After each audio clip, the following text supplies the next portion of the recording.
নয়াটির বাজারে তো যাওয়ার পরে ওইখানে গিয়ে আমরা মাল টাল কিনা গরু টরু কিনা তারপরে ওই বাজার থেকে আমরা রওনা দিছি 3-4টা গাড়ি এক লগে রওনা দিছি পরে তো 10-15 মিনিট পর ওই দেখা গেছে সামনে ওরা যে রাস্তায় ঢুকছে ওই রাস্তায় গাড়িটা মুখামুখি মার খেয়েছে। একটা অনন্য পরিবহন আছে, সে পড়ুয়া ভাবে চালাইছে, সে আইয়া গাড়িটার মধ্যে মাইরা দিছে।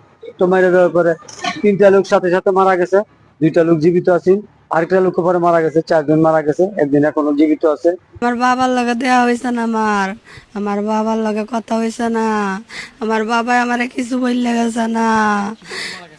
বাবাই মারা গেছে, আরো গেছে গরু আনতো, আর হতে অ্যাক্সিডেন্ট হয়ে আমার বাবাই মারা গেছে।